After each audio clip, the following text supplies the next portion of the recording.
Hey guys, welcome back to Ebbs and Flows, where we talk about the highs and lows on and off the field. Today joined by Brisbane Broncos captain Adam Reynolds. Hey bro, what's up? Not much, bro. Not much. Just living life up here in Brizzy.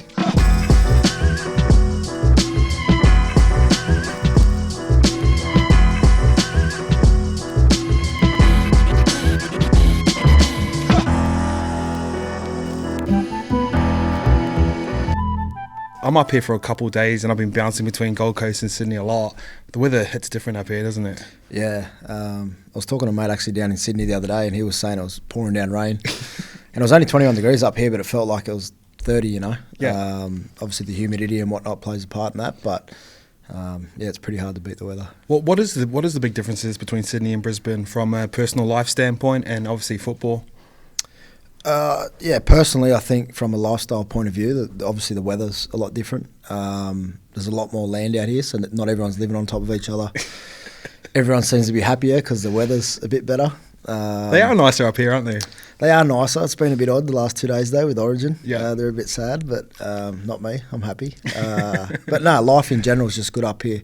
And then obviously the footy side of things, you know, like a one-town team. Obviously Dolphins came in, put a bit of heat on us there, but you still feel love all over the city and, you know, the state of Queensland. Yeah. Obviously you're just out injured at the moment. What's the latest updates on that?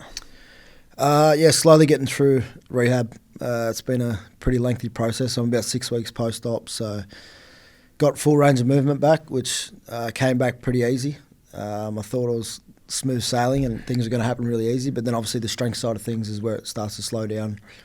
So I've been in the gym trying to get the guns a bit bigger. But, yeah, it's a lengthy process still. Obviously you want that tendon to slow down and heal. It's a slow process, but I'm enjoying it. I'm enjoying the process of working through, getting my body right, get the other parts of my body right. Doing a heap of fitness, which is getting back fit. The body's looking a bit better. And then on the other side of things, I can do a little bit of coaching and helping out with our halves and you know, voice my opinion where I think is needed. Yeah. Obviously their grand final last year, it's a great spectacle to watch. You're probably on the wrong side of it and being the captain of it. What's it like going through that type of experience, and what's the sort of psychological scars that carry over into the next year? Because I look at Penrith and you're at Souths when they were there, they played Parramatta and Brisbane. All those teams have come second. Those next years, it's a bit of a... I don't know what it is. Do they automatically think they're going to make it back? What's that experience been like through the grand final to where you are right now? Yeah, it's been a different one for me. Obviously, the first time I lost the grand final was a bit different. I changed clubs, new city, new team. So I had a fresh start. I had a lot of new players around me, which I could completely shift my focus to other things. This time it's been a little bit different with, obviously, you know, staying at the same club, trying to right the wrongs right, I suppose. We've had a fair bit of turnover in player movement, so we've got a lot of young players in the squad still. Yeah, it's obviously disappointing to go through those emotions and whatnot, but I think as a team you can learn from those mistakes. Kevy done a wonderful job in reviewing it after the season, which didn't feel like doing it at the time. So you had to watch the whole game?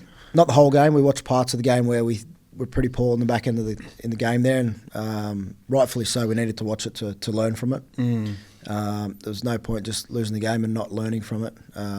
So yeah, from that point of view, it was great to sit down and watch it. You know, puts a bit of fire in the belly to obviously go out there and try and rectify what went wrong and build on, you know, that performance. But yeah, a lot of young, fresh faces in the squad. A lot of players have moved on, so it's been a challenge. We've had a fair few injuries, suspensions, all those sort of things that hasn't made life easy for us. But at the back end of the year, I'm sure you know, it'll pay dividends. Yeah, for sure.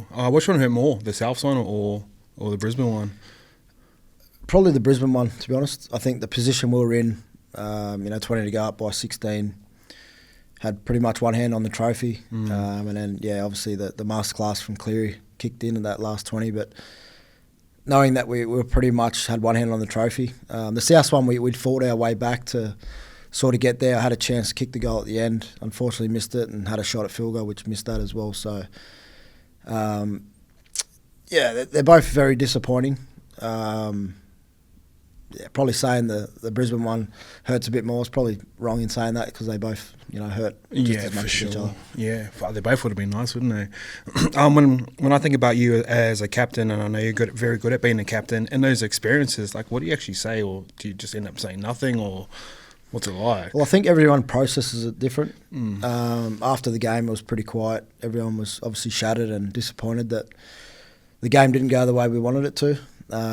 Look, super proud of the performance from the team throughout the whole season. I don't think the grand final overshadows what a season we did have. So we need to obviously celebrate that as a club and as a team, because we'd come a long way. We'd missed the 8th year before. Year before that, I think we were 14th or 15th. So the club's come a long way. And just, giving back to our fans, and there've been some tough times there with won wooden spoons at the club, and they sort of didn't have the celebrations that the clubs deserved for such a long time. Such a big, powerful club, proud club. It's built on history and great performances, and to obviously try and get the club back to that standard is what we'll chase. But yeah, obviously still got that fire from the loss. Do you reckon, as a more experienced vet guy now, is it easier to take those losses now, but is it harder to take those losses now than it would be for someone like, say, Reece Walsh, who's like 21? Maybe if you think about, because I think when you're at the start of your career, you're like, oh shit, we're always going to get back here.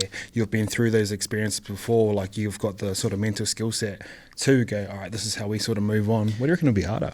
Yes and no. A lot of kids these days sort of just get over things really quick and easy, which I see as both positive and negative. Depends how you use it, I suppose. For me, winning the grand final in 14, I probably didn't appreciate it as much as I should have. Like you said, I just think it happens every year. We'd been in 2 preliminary finals and we'd won the grand final the 3rd year. So you just think it's going to happen, throughout your career. And it wasn't until pretty much you went through the next 7 or 8 years where I didn't play in a grand final. And then to get back there and then obviously lose it, that hurts. For a young fella to obviously experience that for his 1st or 2nd year, I don't know if it'd have the same pain, but they all hurt, no matter what stage of your career you're in. But yeah, I think it's on the individual to obviously, process it and go through their emotions the way they deal with it. And then once we come back as a group, we sit down and go, all right, what do we want to achieve out of this? How are we going to get back to where we've been? Because it takes a lot of hard work and there's no shortcuts in the NRL. You got to put in the hard work. What excited you about coming to Brisbane? Because I remember looking at the team and you coming up here, and I was just a little bit like I knew they had talented young kids, and you've unlocked all that for a lot of these guys coming through. But what excited you? What could you see that we couldn't? I just loved the challenge. I knew there was a talented team there. I knew there was talented individuals. You play against them the previous year or the year before that, and you go, geez, this is a good side. They're just not getting the results on paper. There's certain sides like that in the NRL now, and you go, well, they're going to be a good team in 2 or 3 years' time. And I could see sort of evidence of that when I was at South. And that probably made my decision a bit easier when they come knocking. Kevy done a terrific job in coming down. Him and Dave, the CEO, turned up in my living room and pretty much pitched an idea to me, and it struck pretty much straight away that I wanted to be a Brisbane Bronco. And it's just, I don't know, this connection that I had with Kev as well made the job a lot easier. But I think just the challenge of going from a bottom team to try and create the history that they've had at that club and get back to the success where they know they should be. Obviously with the individuals that were in that team as well. Yeah, what's Payne Haas like? Because you watch him play and he does a lot of great things, but he doesn't do any interviews, or he's very low key. What's he like? Behind closed doors, he's like a big kid, eh? Oh, is he? Yeah, like can't say half the stuff he says on here, but always playing jokes, always chipping people. Like, very, very different to what you see on the football field or in the media when he does do some interviews. But yeah, works extremely hard on himself, his body. I've never seen anyone fitter than Payne. Like, just the mental toughness that he has to push through tough times on the field and off the field. Just speaks volumes of the man. What's his next evolution as, like, I know he's picked up maybe 5 Player of the Years here, he's regarded as potentially the best prop in the game. How does he evolve to that, like, next tier of being potentially the best prop of all time? Is it a time conversation? Does he have to switch some things up? No, I don't think so. I think he's doing things that no other prop's done. And if he keeps doing that for the next 5, 10 years, however long he's got left in the game, he's already putting himself in the conversation, and he's only 24, 25 years of age. I seen he got questioned the other night about Origin not having a decent performance, and pretty much come out and showed them in the first 30 minutes he'd run for 150 metres or whatnot, and skittled a few blokes and sort of set the platform for the Blues. If he keeps doing that and keeps progressing, he doesn't have to do anything different than what he's doing now. He's already been the best prop in the game for the last 5-6 years, so why change what's working? Yeah, I feel like I remember when Ryan James went on one of those big try scoring sprees, and I look at Adam Fanua-Blake and probably Fisher Harris in that same sort of category. But I feel like Adam always ticks over tries for some reason, and I don't understand why like Payne hasn't scored more. And I know he's doing everything else, but I feel like if he pushes block shape a little bit wider or something like that, like I feel like he could have one of those seasons where he gets like 10 tries. That's little things that we're tinkering with his game a bit. Yeah, now and then, a few more offloads, a few more off the cuff sort of things. You got to remember that Payne's a big part in laying our platform, so he's always, setting up the play the ball before the try. A lot of people don't understand and realise the amount of work he gets through in a game. If I need Payne on play 2, play 3, after a 5-10 minute arm wrestle, I just, hey Payne, need you here, and he's straight there, no questioning. Where do you want me? Like straight into his zone. But you get other forwards who look at you and sort of say, don't come looking for me. The eyes start to glaze over a bit. You're in a tough patch, but he just gets through it. And it's probably him not being selfish. Not being selfish. Like he doesn't put himself in that position to score tries. He's always doing what team needs first rather than what he needs to do, or the individual accolades. But he's such a big part of our club, and obviously when he's not there, the presence is pretty much felt widespread. Reece Walsh, obviously wonderful talent to watch, and the way you guys run shape, unlocking that. What's it been like, obviously playing with him and helping him develop his game into the superstar he is right now? It's been good and bad, frustrating at times. Where do the frustrations come from? Him thinking that he can do absolutely everything at every play. I remember the first time he turned up the training at Bronx, and pretty much he was trying to be in every play. So like swinging around the right, swinging around the left, supporting up the middle, in everything, like gassing himself to the max. And I remember telling him, just chill a little bit, sit back, watch the game, see where you can insert yourself, or if you have a carry to the right side, stay there, let me work away from you and come back to you. He's such an explosive player, so dangerous with ball in hand.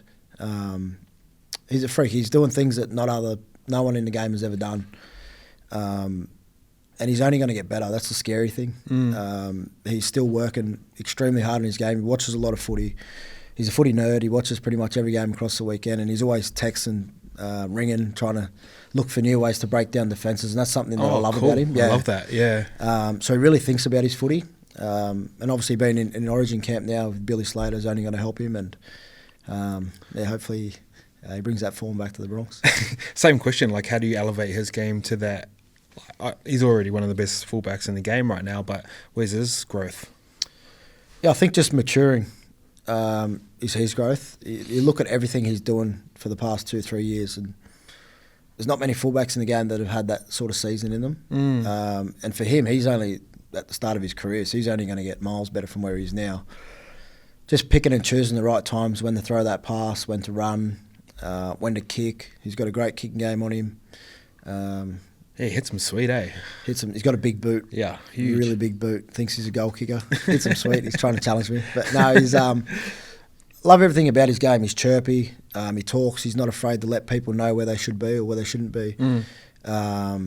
And he backs up what he says, which is, rare for a young fella to do. Yeah, I heard someone say like healthy confidence in himself, and I think he's got that. Ezra Mam, obviously, I remember you talking about him before, because remember he had all those 5'8s rolling through for a period, and I was like, who's going to be your pick for the season? And you said him straight away, and he's come out and done great things. Obviously, what's it been like playing with him and developing his game? Because he's your right-hand man. Yeah, he's been good. He's like a sponge. He just takes in everything you say. Still learning the game, still pretty raw in the way he goes about his business, but you don't want to lose that raw ability. So it's about tinkering little things, not big things. All seen what he can do over the past 2 seasons. Wide falls, he's not afraid to take you on, he's tough, he's fast, he's skillful, and he's not afraid, like a lot of players go into a game and scared to make mistakes or hesitant to take on a wide 4 or a wide 3 to overcall, your main halfback or a set play. He's got it all in him. So he's a bit like Walsh. It's about maturing as well, knowing when to throw the pass, when to run. But yeah, you certainly don't want to take that raw ability away from those blokes, because that's NRL teams these days are so structured and can defend any shape. They've seen it hundreds of times, but it's the stuff that you haven't seen that sort of throws you off balance a little bit there. And Reece and obviously Ez both got it. Yeah, 100%. I was just thinking, now when I look at your team across the board, and this is like a random question, but all young, good-looking dudes in the city. Yeah, you're up there too, bro. In a city like Brisbane, how do you control? And you guys have had success. Like, how do you control the outside noise with all those boys? Yeah, it's so hard. It's so hard. I've never seen anything like it. I came from South, where I thought we had a lot of people watching training sessions. We'd get 50 people to a training session maybe every day. Bronx, you got 200 plus. School holidays, forget about it. You got 1,000 people there.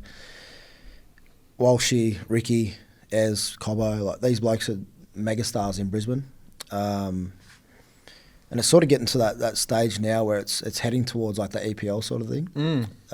So we pretty much get stopped after every training session. You spend 30-40 minutes with every fan, which is great for the game, but it's hard because we've got to get to the next session, and you don't want to let those fans down. But even like, I took Walshy to get a suit before Dally M's last year, and said, mate, I've got to get to this. I was in the shopping centre at Chermside, and pretty much walking through the shopping centre, so 100-metre walk. Would have taken him close to 40 minutes to get there. Yeah, I got you. I forgot about the old man here. I'm just straight to the shop, so don't worry about me. But no, the way he handles himself around, like all the young fellas at Bronx, they handle themselves with class. They've always got time for the fans. They're always respectful. They know what it means to obviously be a Bronco and have that badge on your chest, and do it with pride. So obviously when with comes success, everyone's worth a little bit more money. You have to let some boys go. Do you feel like you guys got a premiership window over this next 2 years, 3 years? I certainly believe we do, yeah. We've got some young players in the squad. The Bronx do a fantastic system with their Pathways Academy. So pretty much kids jump in this academy. You learn all the shapes. You learn everything that the DNA is about the Bronco. And they're just all on the same page. Kids are getting stronger, faster, fitter, developed quicker, and then you throw them into a system with our first grade. The expectation is you get up there and you do your job. And we've seen evidence of that. Xavier Willison, Ezra Mam, Brendan Piacura, these blokes have stepped up, come into that system, and then gone to another level. There's only another batch of young kids like that coming through and putting pressure on those boys now. So the higher we can hold the standards at the club, the better it's going to be. I'm sure Penrith have the same sort of pathway system, and evidence is there. When you develop these young kids and you put pressure on the top, you're going to get success. Does Penrith piss you off? It's so good. Oh, yes and no. Like, I appreciate greatness. Like, I appreciate, because you were there for a couple of years at South. Remember, like everyone used to get up to play South. Yeah. And when you've been there and you understand that everyone's hunting you every week, and for them to keep delivering, you got to admire it. Like, I look at some of the players in their squad and you just go, geez, like, they keep delivering. Your Martin, Liam Martin, your Luais, your Clearys, your Edwards, everyone, Toto, Crichton, even though he's gone to Bulldogs. Like, these blokes live and breathe football, and they demand success, and you see that in the rep arena. And that's probably where you get the appreciation for these guys. Seeing them deliver on the big stage as well. Yeah. What do you think of the game on Wednesday? Obviously loved it. Loved it, yeah. I copped it in game one. I was a bit chirpy after game one, saying it's going to be great to win it at Suncorp. Yeah. But yeah, I just think from an Origin point of view, it's been a bit of a letdown. Obviously game one, it was pretty much over after 10 minutes. Game two, pretty much over after 25, 30 minutes. So from a spectator point of view and a fan of the game, I'd like to see a close game, a true probably Origin battle. Hoping we get that at Suncorp, which I'm sure we will. That will be sick, eh? What'd you like about Mitch's Moses game coming into there? I asked Fozzie the same question yesterday, and like the balance between Nico Hines and Mitch is like a very different style, and all halves play the game differently. What do you think of his game? Yeah, I liked it solid. Just done his job. Didn't worry about what else was going on. I liked how he demanded all the boys around. You see in clips there where he set up a try. They had sort of a double shape on the half. Edwards out the back. I think it was Edwards' try. And you can see him barking orders from, 5-10 seconds before the actual play happened. They had something else set, and he's demanded the ball and what shape he wanted. And I think that gets a lot of respect from your players when you're barking orders like that. You want to be heard as a halfback, and he owned the game. He had his fingerprints all over it, and it was his team at the end of the night, and he delivered. Yeah, it was sick. It was good to watch, and obviously I support Queensland now too. Traitor. Moving up there one day, so it should be good. How much has your game changed over the course of your career? Like, obviously you've always kicked the ball pretty well, but like, how do you see football through the eyes that you got now? I think I've matured a lot more. I understand the game a lot more than when I did when I first came in. When I came in, I had such a simple role, and this was Madge and his brains. Like, he just wanted me to be real simple, have a lot of clarity around what my job was kick well, make your tackles. Everything else will come off the back of that. You'll get confidence in your running game. You'll get confidence in barking the team around the park, which I pretty much done that from a young age anyway. But he just made me feel so comfortable within my role. And I had John Sutton alongside me, so he was you had some guys around you, yeah. I had some good leadership around me as well, so I didn't have to really go outside of my lane and do too much. And sort of a role and a message that I continually bark these days is just stay in your lane and do your job. If you do your job, you don't have to worry about anything else, because everyone else will do their job. And it's so true. As soon as I think about your role or trying to do your job for you, well, I'm taken away from what I do the best. And I think I see the game and understand the game a lot better than what I did back then. So from now to then, not a lot has changed in terms of speed, all those sort of things. But in terms of what I know on the field and how to get a team around the park and what needs to be done when and where. It's a lot greater now than what it was back then. I think about the game now, and we had this conversation yesterday of like how much the game has actually changed, and we're talking about 2020, how it sped everything up. How do you feel like the game's changed as a whole? Because when we come through, it was all defensive orientated, and you kind of had to have big fullbacks, and like guys like potentially like Pappenhausen might have not made it through during that period, but now the game's sped up, and an early ball to the centre is a good play, or like the young small fullbacks that come back in and they're nippy. Like, how do you feel like the game's changed? Yeah, exactly like you said. I think it's sped up a lot. Obviously, the 6 again rule and all that sort of stuff that's been come in. There's a lot more fatigue in the game at the back end of halves. I think players are getting smarter in how to isolate defenders in attack. That's all the attack point of view. Like, everything's smarter. The shapes are getting run better. And more frequently too, eh? More frequently, yeah. You're not back when I first debuted, you wouldn't throw the ball around unless you were in the other half. Now teams are throwing the ball around in their own 20. They're not afraid to throw the ball around, take a few more chances. So it's got a bit more expansive from that point of view. I'm a big believer in defence wins comps. And the teams who still get the defensive patterns down right are the teams who are going to be there at the back end of the year. There's evidence with Penrith there. All the teams that have won the comp has been pretty much in the top 2 teams from when I started. So not much has changed on the defensive end. If you can nail that down, you're going to be a good team. What about kicking game? Like when I was in the NRL, I never had the sweetest boot, but I would always try and struggle to find like ground and stuff, and I just didn't have technique wise I could hit a ball pretty sweet, but like kicking in a game is a completely different experience, and you probably do it better than most. What is the art of kicking? Just practice. A lot of practice. It's also using what you have around you to help you as well. I get into my fullbacks about tipping me up where the fullbacks are, where the wingers are. Left wingers up, so you got the hook back. Yeah.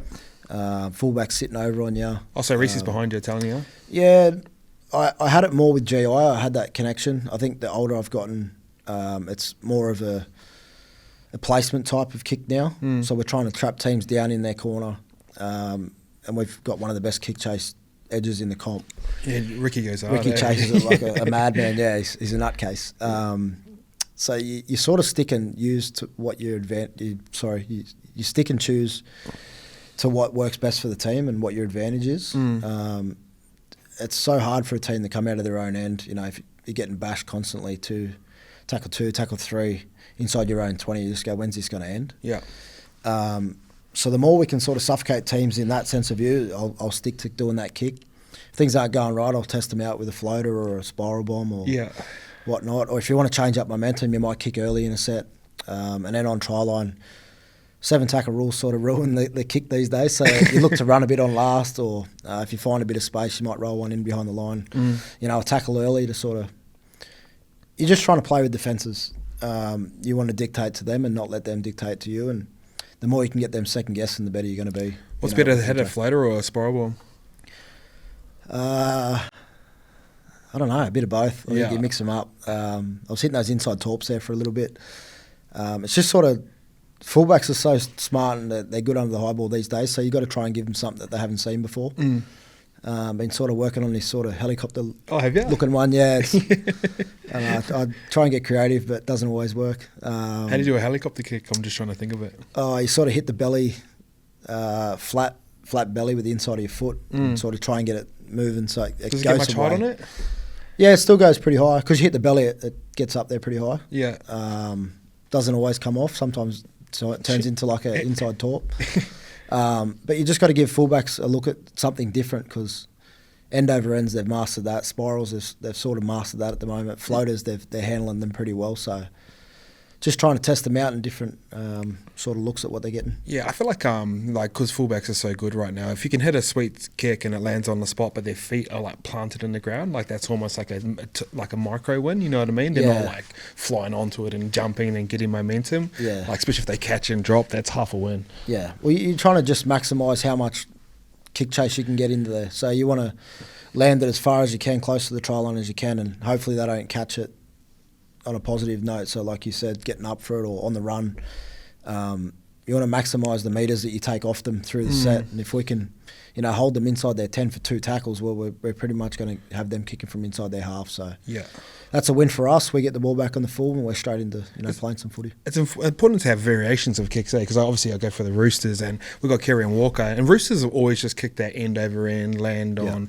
It's like, I'm not saying it's boring and it's like gotten them success, but when I look at you and Nath and the way you can set your kicks up, fuck, it makes a difference. Yeah, it's just about having a bit of fun with it too, Yeah. It's a little challenge within a game, half and fullback. I'm trying to get an error out of you. I'm trying to break your confidence. If you get them early, it's the best. If you can get them early, you just keep going back there, because you're going to get another one. Yeah. And then if he starts catching him, you test the winger out and you might go back to him. So it's little games within games that I quite enjoy. Later at the stage of my career. Where's Josh Mansell? Just going straight for him. I was watching the Bronx play start this year. You weren't playing, but they played Canberra and that young fullback was playing. Yeah. And all I was thinking, I was like, fuck, lucky Ren's not playing, because you could have potentially scarred that dude. Yeah. The boys are heading pretty good, decent. I admire that kid, man. He's tough. He's resilient. He got tested out pretty much early on. He had an error early on in the game. I think it may have led to a try. Young Jock Madden hits him pretty sweet. He hits him. He's hitting him sweet, that night. Yeah, like, fuck, we've got another young kid there hits him even better. So he hits him better than both of us. It's obviously you want a young fella on debut like that. You want to test him out early. Would you feel bad after a while? Yeah, after the game, yes. Sorry, mate. Yeah. Not during the game, because he's trying to win. Yeah. I'm sure he'd understand that. He'd appreciate that as well. He's got a big future in the game, that kid. He's tough. He's tough. I remember him running it back at Kobe Heathen, and they got lined up. Yeah. And Kobe can hit. Pretty much bounced up straight back into the game. And he's only 18, 19 years old. So got to respect it, eh? You got to respect that, yeah. Yeah. Bro, what was it like leaving Souths? It was hard at the start. Didn't want to leave in the first place. We obviously talked about trying to get another year there. Nothing about money. Pretty much just security. Couldn't come to an agreement there, so obviously pretty much knew my time had been up at the club. Talking to Wayne, he sort of gave the club raps about Brisbane, and then obviously having the conversation with Kev and Dave just made it so much easier to obviously move. I was close to going to the Sharks, had a meeting with Fitzy and the board, and obviously liked the direction that they were going in. But for me as a family, getting away from Sydney was a big part of obviously the move as well. That sort of self-experience was a weird one to go through, and even just looking from the outside in, like, I just feel like got fucked over, eh? That's what I feel like. It worked out well. It worked out well for me. Look, I'm happy where I am now. I used to throw out some cheeky tweets on YKTR Sports, just saying like Adam Reynolds, like myself at the bottom of the table and stuff. So, is it like, when you see South struggling, is it like a sign of relief, or do you feel sorry for them? Or early on, I was happy. Not gonna lie, I was happy. I love that. Yeah, they're struggling. Yeah, I'm happy. But now I got a lot of mates on that side, and obviously I've struggled in seasons as well, and the pain and it's a long and one, whatnot eh? that it brings. Yeah, and you don't want to see your mates go through that. I still talk to a lot of them regularly, and when they were struggling this year, I had a soft spot there for them. I wanted to see them do well. Just didn't want them to do well against the Broncos the other night. But no, they're sort of working their way out of it. They're coming good. I feel for a lot of them, especially young Lockie. Gets injured, pretty much doesn't get another opportunity there. And he's on the outer, eh? Yeah, now he's on the outer. Fuck, it's scary. It shows how ruthless sports can be. Well, that's just business at the end of the day, you know what I mean? And they're chasing results. They want to be a club that wins. They pride themselves on being at the top of the table, and they needed to make changes. And the business is ruthless. Yeah. You can't be too comfortable wherever you are. What does Wayne bring back to the club, do you think? I reckon a hard edge, just a hard edge. He holds the players in such a regard where they need to do their job, and he demands that respect. If you're not doing your job, then you'll find someone else, and he pretty much blunt and tells you that to your face. Everyone respects him. They want to play for him. He generally cares about the player and the person that's away from the game. So when you get that respect, you go out there to do your job, and you don't want to let him down. Yeah, that's pretty crazy, because I was looking at I remember when Herbie Farnworth and Flegler went over to Reddy, I was like, oh, they've gone too early, they're not going to be a challenging side for a while. But you look at Redcliffe now, and obviously it must just fall back on Wayne, doesn't it? Well, you look at the start, the first year they came into the comp, and they were man down like crazy. They had no players, they had suspensions, injuries, and they still fought in pretty much every game. And that's just the Wayne Bennett coach side. They always fight, they get up for games. He gets you believing in yourself like no one other. He's just unreal at how he gets you feeling about yourself, and the confidence that he breeds amongst the group. And then obviously you throw in a couple of key quality players. Their halves are playing great football. Hammer's playing unreal, he's playing out of his skin. They got strike on the edges. They got an experienced forward pack that just, are tough, resilient. They just keep coming. So there's always going to be that hard edge, and they're always going to be tough to beat. But yeah, pretty much didn't know they were going to get this much success early on. Yeah. I love, one of my favourite games to watch is when you go up against Souths, and the reason why it's so funny is because it's like you've got their whole playbook. You probably read their whole playbook, to be fair. And I remember the first couple games, you're just picking them apart. Like, they were jamming, you're throwing over the top, you're kicking. Yeah. When they're shifting off the sideline, you're jamming up from the edge and trying to put shots on. What's those games like?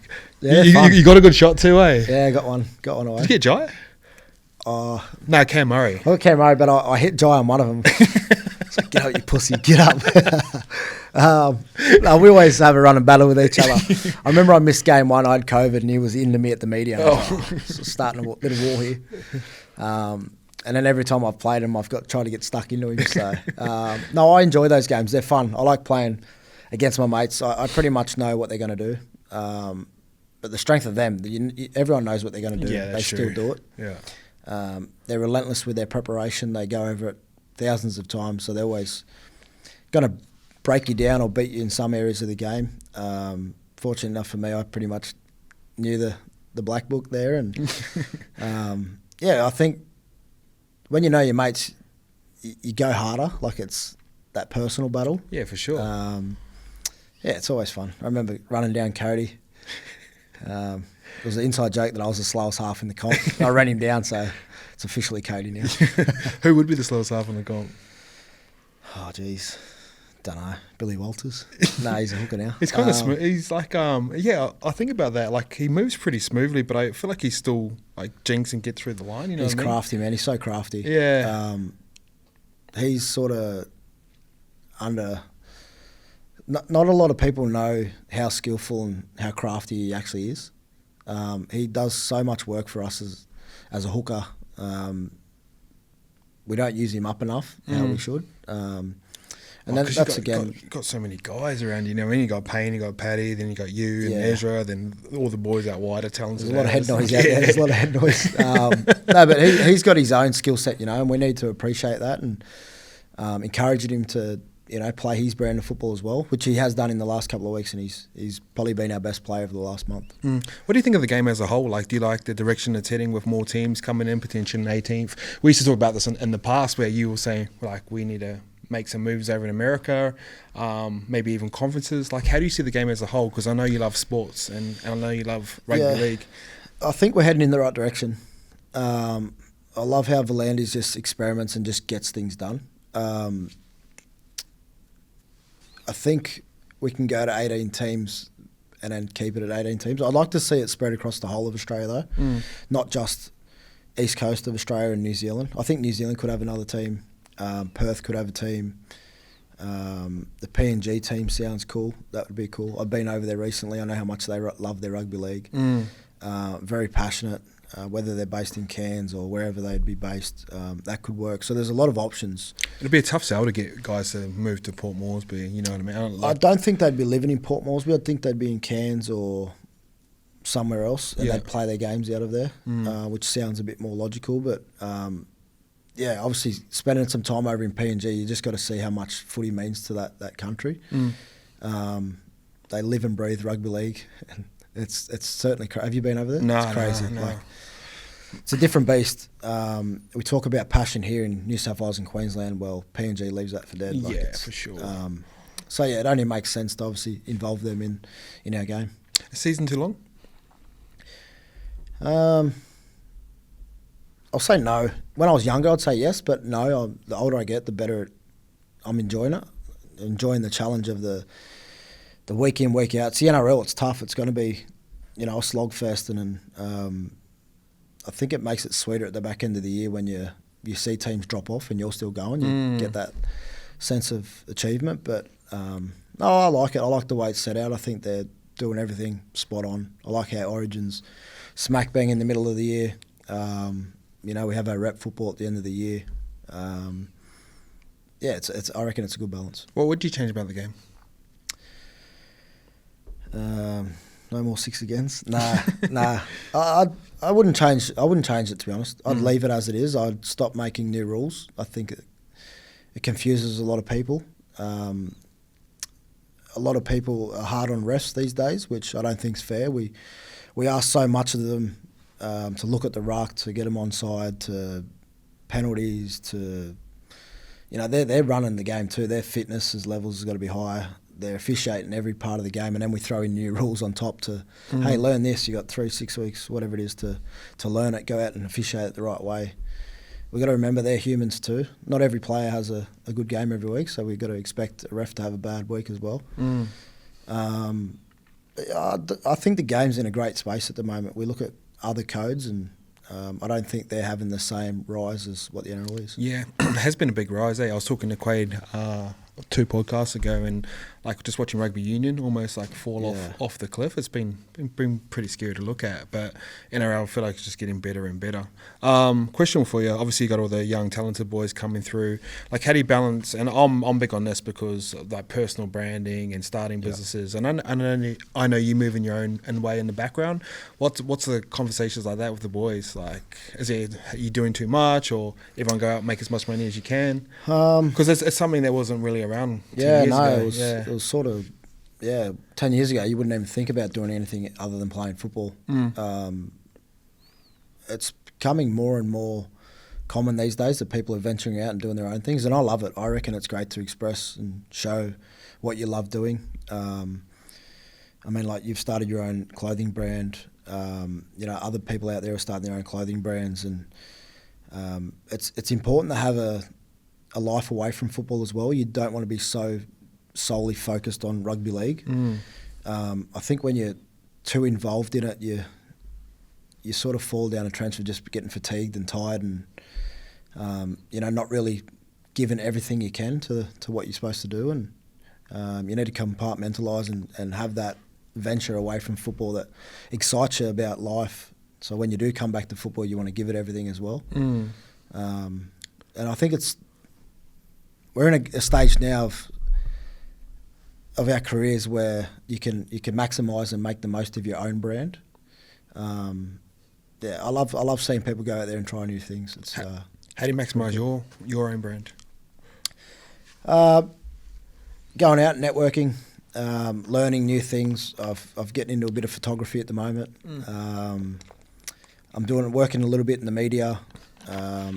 going out there, meeting new people, getting involved in different business ventures and all that sort of stuff. So just trying to get a guide on what else is out there in the real world. Not everything's rugby league, and it might not be everything for my life. If things don't work out in rugby league, then I've got to have something else to fall back on. So it's about finding what you're passionate about, and then just going out there and working on it. What's some of your passions outside of footy? I've been doing a bit of interior design lately. Have you? I've been renovating the house a little bit here and there, which not a lot of people would know. I'm a sneakerhead. I collect sneakers. I was into my cards not long ago. Still got a few laying around if you want to buy them. I'm in the media working a little bit, so I'm learning different parts of life, which I love doing. And then obviously I've got the family there at home too, which takes up a lot of time. The girls are getting into their own sporting careers now, so it's about obviously giving back there and letting them have their time as well. Yeah. How much longer can you see yourself playing? I've got another contract for next year. I don't know if that'll be it, but it's 50-50 at the moment, whether that'll be the last year or not. Is that like mentally? How you feel? No, not mentally. Mentally, I'm probably in the best space I've ever been. Loving where I'm at, love the club, love the city. Just physically, whether, this time next year I'm still in the same headspace. Everything gets a little bit harder the older you get, and the younger kids get a little bit better, and it's just about whether I'm delivering for the team and I still have the same impact I do today. You feel like you could? Yeah, I can't see any reason why not.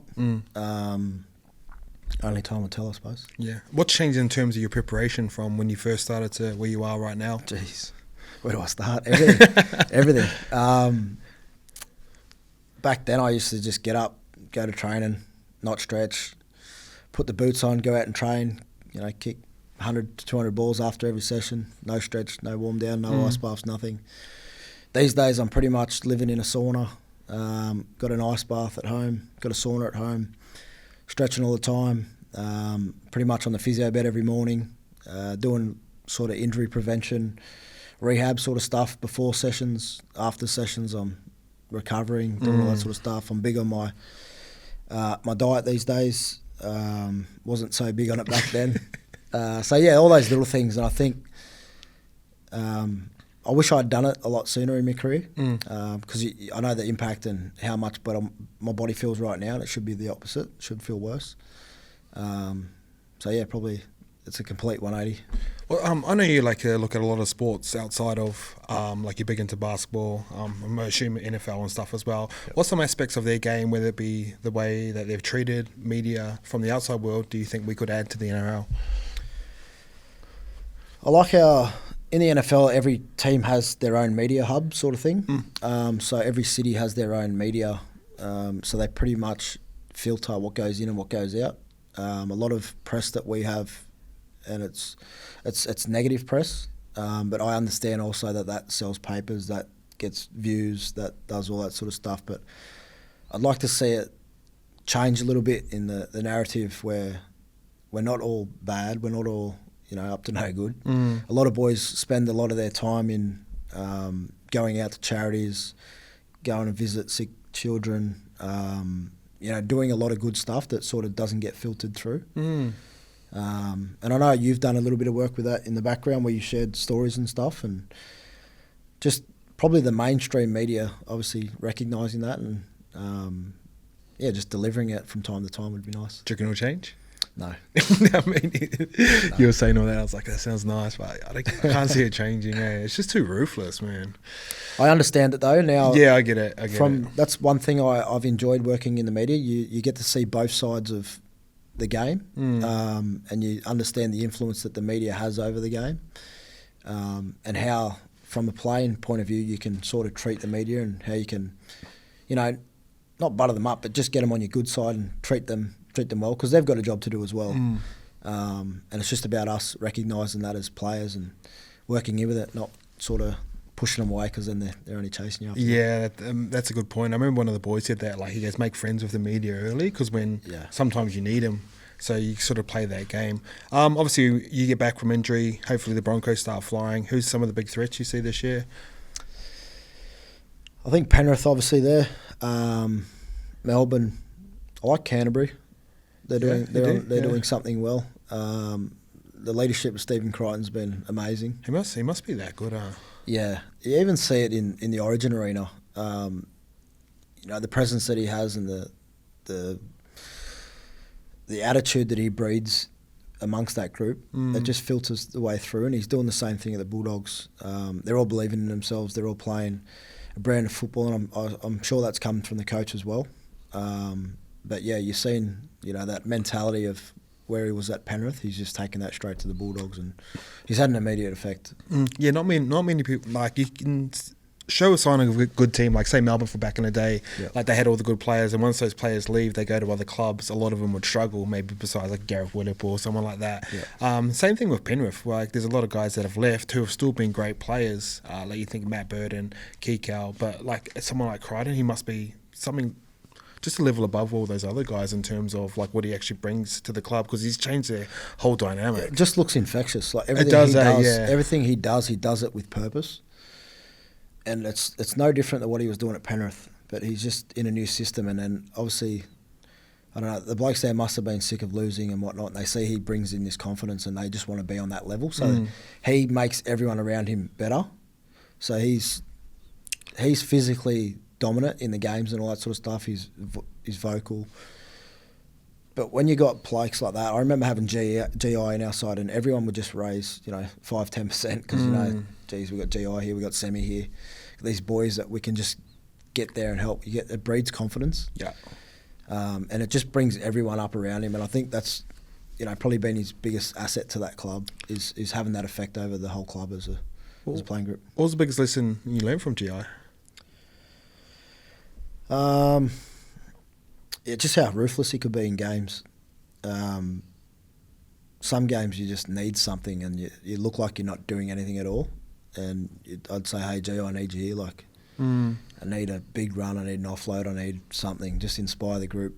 And he'd go out there and do it. Like, whether it was through his defence, his physicality, running the ball back, creating a half break, get a quick play of the ball, we're on the front foot from there. Just anything to just sort of change the momentum in a game. He could sort of do it, the flick of a switch. And in big moments, he wanted his hands on the ball, and sort of learnt that from the big fella. Yeah, that's cool. I think about your centres now, super talented, and Salon Cobbo and Katoni Staggs. Sometimes when you play centre, you can drift in and out of games. How do you keep those guys excited? Do you just got to give them clean ball or what?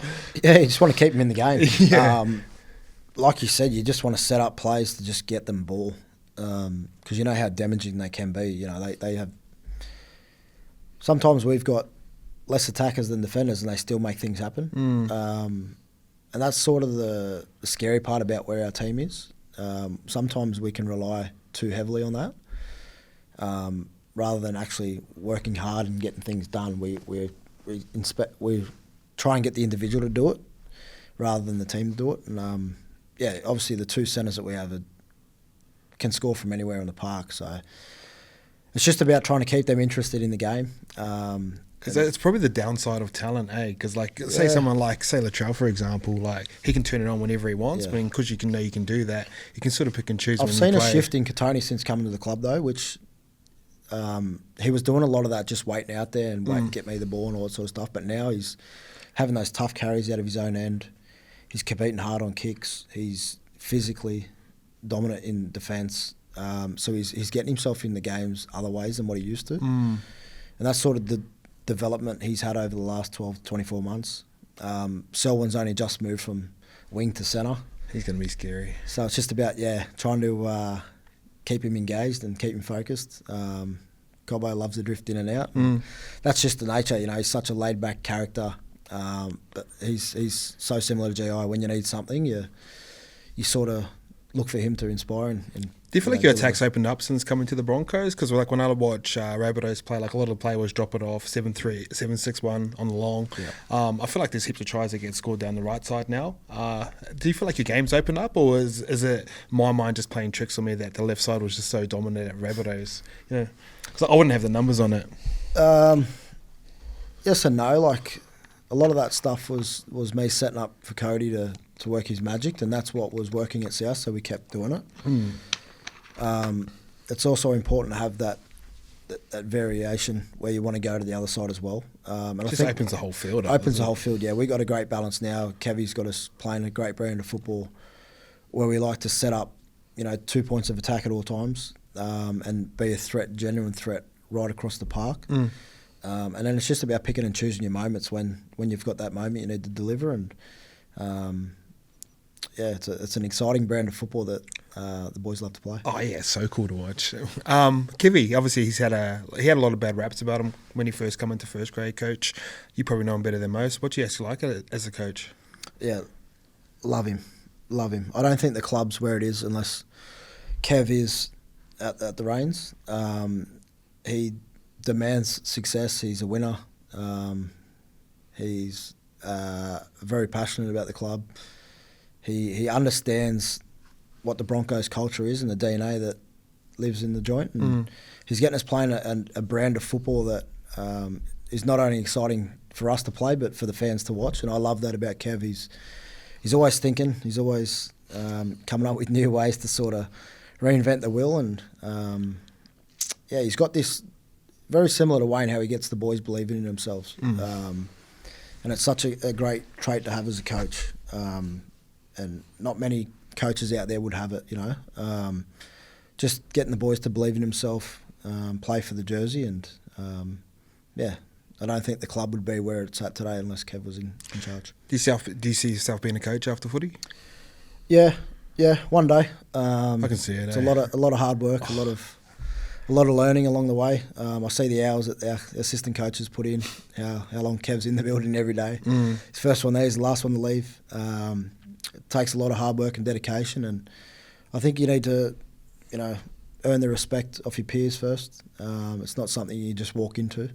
You got to put in the hours, and you got to obviously learn what works, what doesn't work, and it'd be nice one day, but certainly like me hair colour. So I feel like all coaches all end up being like grey after a while. Grey or bald. Even like Cam Serraldo, he's a good-looking dude, and now he's first grade coach. You see them age pretty quickly. Yeah. Well, the stresses it must put you under. I can't imagine. I sit up in the box with Kev at times, and you see like what I think. You do all the preparation through the week, and at the end of the preparation, you have your final say, and then you pretty much hand the keys over to the team. You're not out there with the team, and you've got to just expect that you've got all the work done through the week, and that they're going to deliver. And it's not an easy thing because you're always questioning whether you've done the right thing or the wrong thing. And I remember having this conversation with Wayne, Madge, whether they've prepared us well enough, or there's always that question mark: have you done enough, or have you done too much? So there must be a fair bit of head noise being a head coach. Yeah, I remember normally saying about BA one time. So BA would finish the game, they'd go home, rewatch the whole game, get the video cut, and then by the time you're in video in 8 o'clock in the morning, so they've stayed up the whole night. I was like, fuck that. That was like Madge.